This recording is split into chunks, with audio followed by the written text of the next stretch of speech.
Assalamualaikum warahmatullahi wabarakatuh. Balik lagi di channel Mang Adun. Apa kabar semuanya? Semoga baik-baik saja ya. Oke, kita masuk di sesi sip nih. Ada informasi yang lumayan menarik. Kenapa lumayan ya? Karena yang menarik itu kan faktor pertama sekarang itu open mainnet gitu kan. Cuman ya karena ini ada sangkut pautnya sama open mainnet juga gitu kan.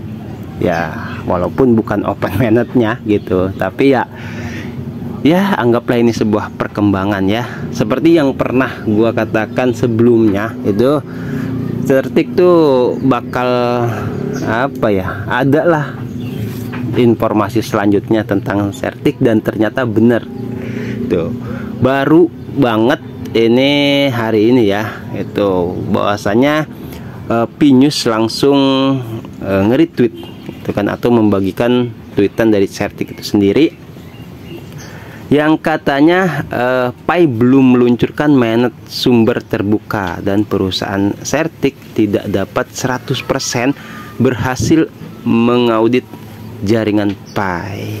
Oke, kita tahu di sebelumnya itu udah komitmen ya, Certik udah sempat ngobrol, terus kelanjutannya siap untuk audit lah, intinya mengamankan gitu loh.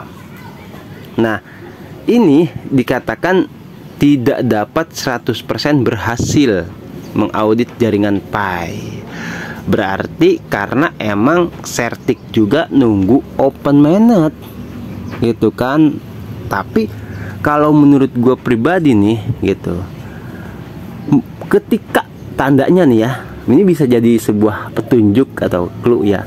Tandanya misalkan Pi itu open mainnet, itu otomatis kan harus diamankan dulu gitu, harus diamankan dulu oleh Certik gitu kan, baru mainnet itu terbuka.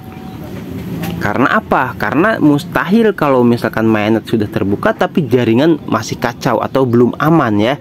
Tuh.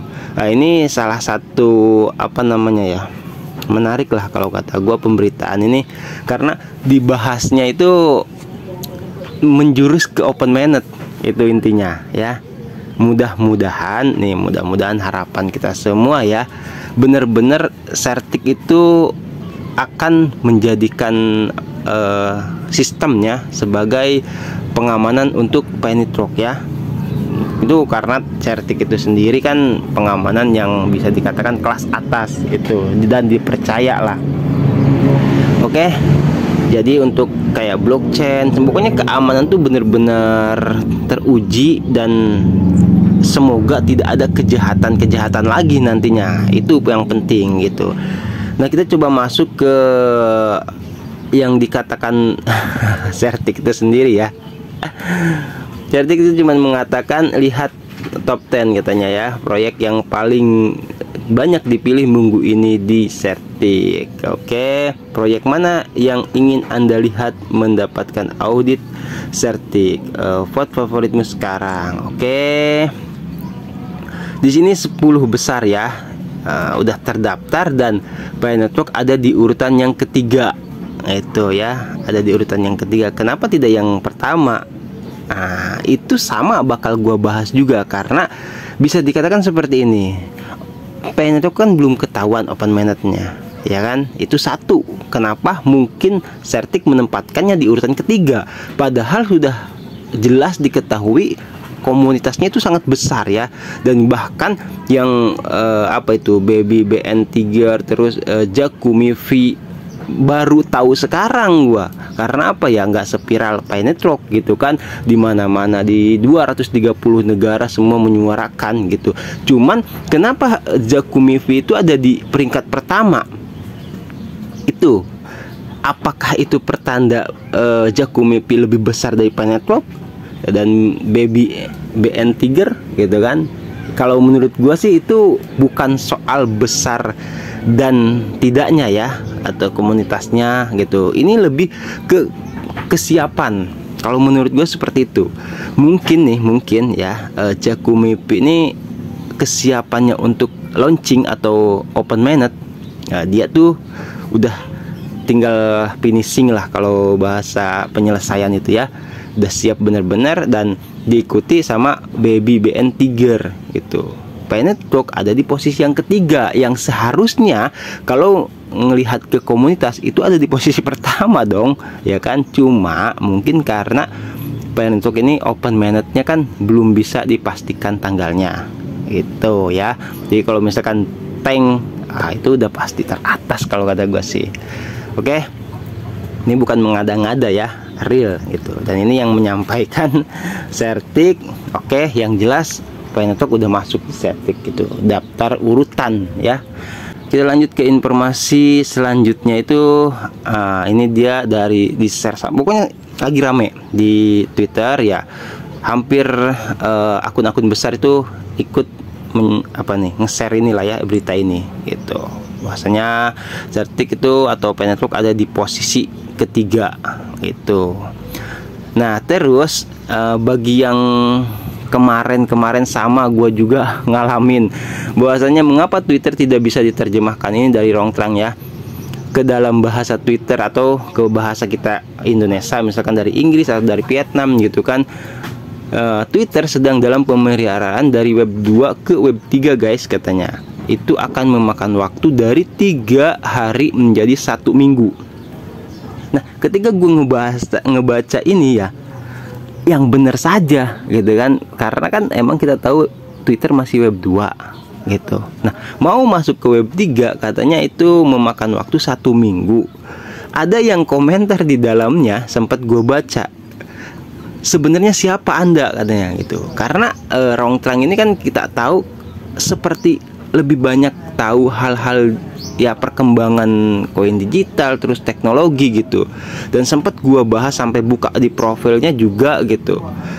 Tuh kita nggak bisa mempercayai 100% ya, kecuali Elon Musk yang ngomong gitu.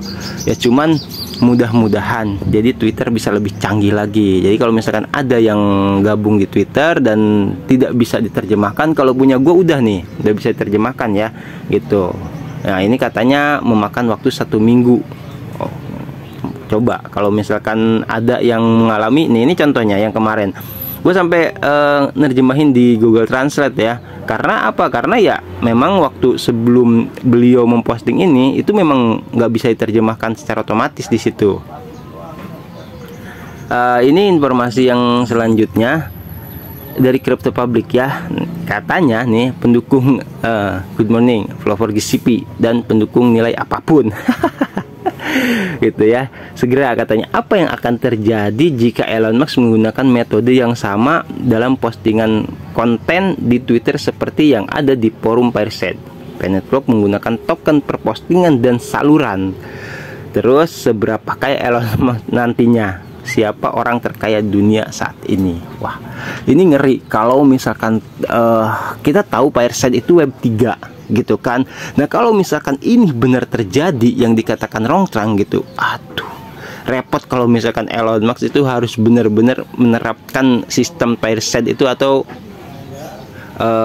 membeli token terus untuk meng-up informasinya di Twitter seperti itu. Pasti akan lebih banyak keuangannya Elon Musk itu lebih gila lagi. Kita yang sekarang aja Twitter udah luar biasa, apalagi kalau menggunakan sistem Parset ya. Jadi setiap postingan harus pakai tokennya, belinya ke Elon Musk gitu. Waduh, nggak tahu lah, mudah-mudahan gitu loh, mudah-mudahan nggak sampai kayak gitu ya. Elon Musk berbaik hati lah. Dan ini yang terakhir dari SIP. Ini pelajari apa itu KYC. Nah ini ada pembaruan tentang KYC, nanti insya Allah kalau ada waktu gue bahas ya. Oke, siap. Informasinya sampai di sini aja. Sip mah nggak lebih dari 10 menit. Oke, thank you buat semuanya ya.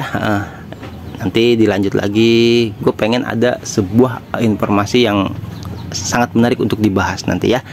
Mudah-mudahan ada waktu dan kesempatannya. Oke, thank you buat semuanya. Gue Mang Adun pamit undur diri dulu. Wassalamualaikum warahmatullahi wabarakatuh.